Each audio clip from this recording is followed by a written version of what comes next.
Pancake everyone, friends. Weapons of the apocalypse. Why and for what reason is humanity coming up with sophisticated methods of self-destruction? Where are we heading, and what infernal methods of mass murder have been invented to this day? We will talk about this and much more in today's episode. Let's go! Russian torpedo of the apocalypse Poseidon. The latest torpedo from the Russian manufacturer Poseidon 2M39, previously known as Status 6, NATO codename Canyon. Intrigued? Keep reading. The lightning-fast underwater launch continues. So Poseidon is of course a drone. It has a powerful engine that runs on nuclear fuel. It is capable of autonomous travel for distances of more than 10,000 kilometers, allowing it to be practically anywhere on our planet. The length of the apparatus is about 20 meters, diameter almost 2 meters, weight 100 tons. Due to its enormous size, only special submarines can transport it. Russia plans to build 4 Poseidon carrier submarines capable of carrying up to 8 devices. One of them has already been built and is on combat duty. The Wrath of Poseidon. The warhead of the super torpedo carries a charge equivalent to 2 megatons. This is a charge of extremely destructive power. Do you remember Little Boy? That's what the Americans call the atomic bomb developed under the Manhattan Project. It was the first successfully detonated uranium bomb. It was also the first atomic bomb used in the history. On August 6, 1945, American pilots dropped it on the Japanese city of Hiroshima. Its power was 13 to 18 kilotons. Simple calculations show that Poseidon is 150 times more powerful than Little Boy. Why does it need such power? To inflict guaranteed and acceptable damage to coastal territories, as well as to attack enemy ships and naval bases. Not just one ship, but an entire aircraft carrier group or base in one go. After the use of Poseidon, it will be impossible to swim, walk, or live in that area. Guaranteed. The destruction will be so devastating that no country will be able to survive it without severe consequences. That's why it's called unacceptable damage. Want to know where you can hide from this torpedo? Look and listen carefully. Poseidon's invincibility. With its super strong titanium body, the torpedo can move at an extreme depth of kilometers, remaining silent, invisible, and invincible. Only deep-sea fish will be scared and amazed by the silent movement of this massive monster going after its prey. But not only can it dive deep into the depths of the ocean, it also develops a speed of over 200 km per hour, and this is at an unimaginable depth. Poseidon's patience. Do you know how long an unmanned vehicle can wait for its target while in autonomous navigation? Up for 4 long months at sea. Any target in the Atlantic, Indian, or Pacific Oceans can be in its database. The Arctic Ocean and swimming under ice are not a problem. British military analysts were horrified. They calculated the destructive effect of hitting the United Kingdom. In their opinion, when Poseidon was launched from the Doomsday submarine and detonated at the mouth of the Thames, a tidal wave will completely destroy London and its surrounding areas. You won't be able to wade out the storm under an umbrella. The Pentagon also calculated the consequences. What could happen if the torpedo is used on the west coast? If detonated at a deep depth near the coast with a gentle slope, a radioactive tsunami with a wave height of 300 to 500 meters may occur, washing away everything for tens of kilometers inland and may extend 500 kilometers along the plain. It will not be possible to live in these areas for at least 50 years until the decay of the radioactive substance. This is irreparable damage, and no one needs it. No one. And here's the answer. You can't hide from Poseidon. Why does Russia need Poseidon? Is Russia the only country developing such cruel weaponry? Of course not. All major world powers develop cruel technologies. Why do they all need it? Every country in the world tries to protect its interests on the global stage. Every ruler needs an ace up their sleeve when negotiating, or even better 2 or 3. This is why engineers in different continents have to work through the nights developing lacquered wonder clubs of unprecedented size that makes palms sweat at the mere sight of them. And all this is done so that no one even gets close to the foolish idea of attacking or starting a war. If your country has a lot of resources, they need to be protected. Poseidon's American counterpart, Manta. The American unmanned underwater vehicle carrier of hypersonic torpedoes, Manta, is similar in characteristics to the Russian Poseidon. It falls short in maximum operating depth and top speed. However, it can also carry extremely destructive nuclear weapons. Poseidon's eyes. The nose of the super torpedo has an acoustic system that monitors its path accuracy, comparing the relief of the seabed with the data from the inertial system, the same principle as in long-range cruise missiles. It will find what it is looking for, don't doubt it for a second. The load of the Sea King. What does the Sea King carry? There are different options: a 2 megaton thermonuclear charge, cruise missiles, conventional torpedoes, and nuclear mines dropped to the seabed. These types of weapons can be aimed at a concentration of ships, coastal fortifications, and infrastructure. You never know what's on the Sea Lord's mind today, and it's better not to know. Don't you think the climate is changing? Maybe someone is behind it. Watch and listen. More on this soon. The Heart of Poseidon. In the USSR, active development of small-sized nuclear reactors was underway, primarily for installation in spacecraft. The modern compact reactor for Poseidon has outstanding characteristics. It is 100 times smaller than the one on a submarine and reaches maximum power 200 times faster. It can switch to combat mode practically instantly. Fast, invulnerable, and very dangerous. The maximum depth for most submarines is no more than 500 meters.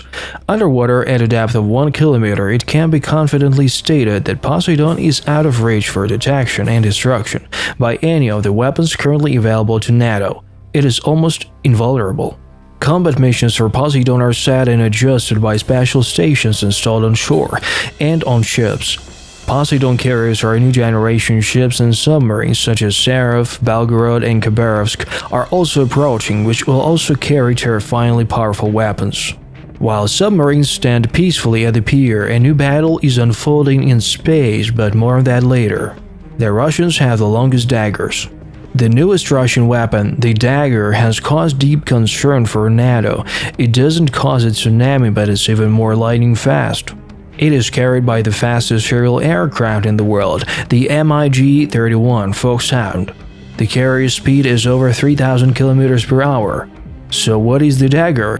It is a hypersonic aviation missile complex whose missiles can strike both stationary objects and surface ships such as aircraft carriers, cruisers, destroyers, frigates, and anything else you want. These are missiles similar to the Iskander with an active homing head that cannot be avoided.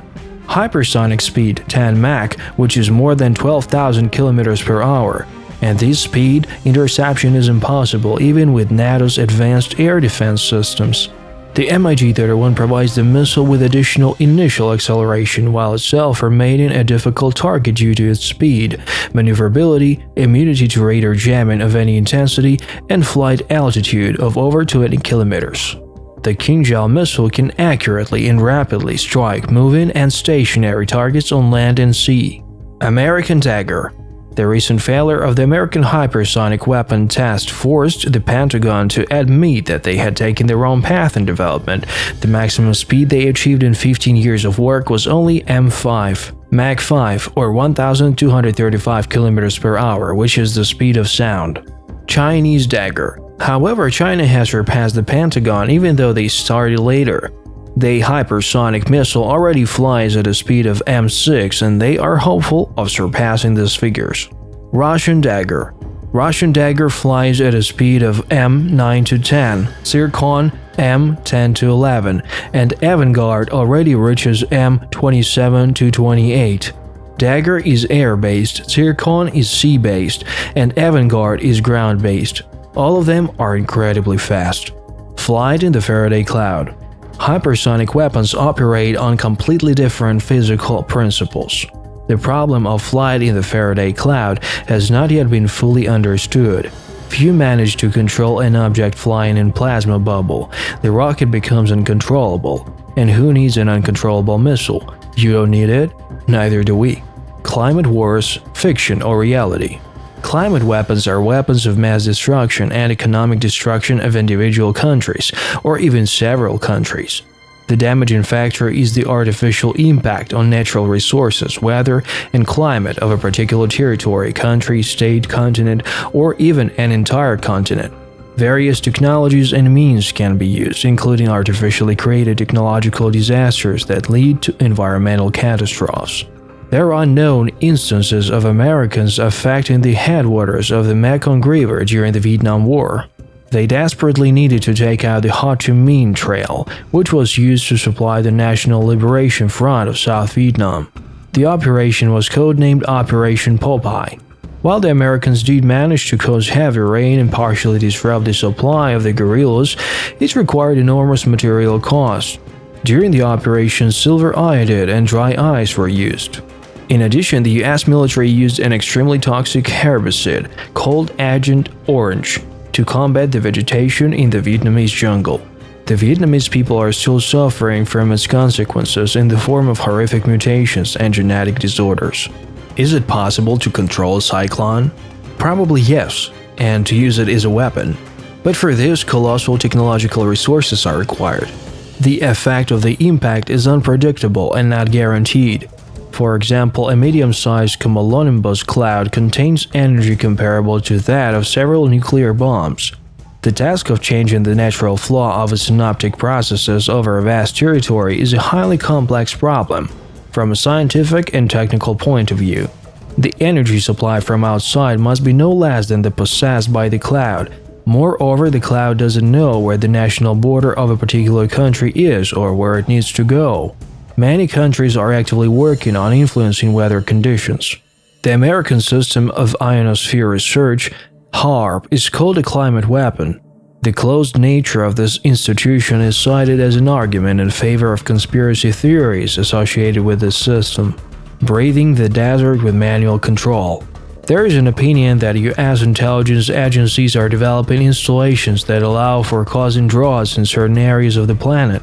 Imagine being able to destroy all rain clouds over a particular country. No rain, no harvest, no feed for livestock, no food for people. The country experiences famine. The population dies out, and revolutions and the disintegration of the country into separate warring principalities become possible. Take them on with bare hands and build democracy. However, opponents of the conspiracy theory believe that the only existing climate weapon today is factory emissions that go straight into the atmosphere and into our lungs. Arrows of God. The US developed the Thor project. The idea was modified and shown in the movie Cobra Strike. It was planned to suspend 6-meter tungsten rockets without warheads and with a primitive starting engine in orbit. Due to the force of gravity and the large mass for which tungsten was chosen, they would gain tremendous speed by the time they reached the Earth. The enormous kinetic energy upon collision with the surface of the Earth would lead to massive destruction without radiation contamination, earthquakes of 9 points, and the emergence of deadly tsunamis. It was planned to create a system of carrier satellites for these hellish arrows. Fortunately, lifting weights into orbit is still too expensive, and the idea is gathering dust in the archives of the Pentagon. Inspector satellites, remove your long hands. Weapons for use in space have always been and always will be developed. As early as 1962, the US had programmed 505 missiles with a 1 megaton nuclear charge to destroy satellites. Today, the emphasis is on so-called non-kinetic anti-satellite weapons that disable technology without explosion strikes or debris formation. Introducing Inspector satellites. According to scientists' plan, Inspector satellites are designed to inspect other satellites, perform routine maintenance, and similar tasks. That's why they were given the ability to move in orbit. And if this wandering satellite can approach another closely, why not give the ability to exert force? It is known that the military turns everything into a weapon. By approaching, one can deliver a radioelectronic strike, hit with a laser beam, or intercept control of another satellite. The question only comes down to fuel reserves and the designer's ambitions. Currently, Russia leads in the field of Inspector satellites.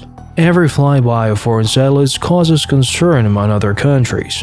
The United States also has a similar device, the Boeing X-37B.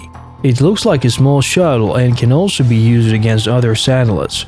In addition, the US recently launched 2 more high maneuverability Inspector satellites, GSS-AP-5 and GSS-AP-6.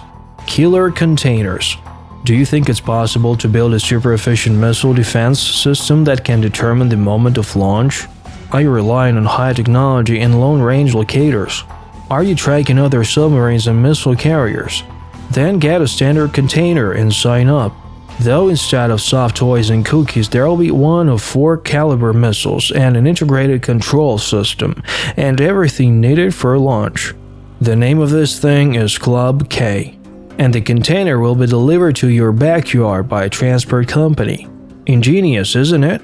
You look into the distance waiting for the appearance of white smoke from the engines starting up, but they are already behind you and haven't even launched yet. Doesn't it remind you of the Trojan horse from ancient times? Everything in the world moves in a spiral. Why is doomsday weaponry necessary at all? Guns, rifles, grenades, cannons, and other terrifying inventions of humanity shoot, explode, and use other sophisticated methods to take lives of people annually, daily, and hourly, whether we like it or not. Although this type of weaponry cannot be compared to weapons of mass destruction, it is still being used massively and regularly.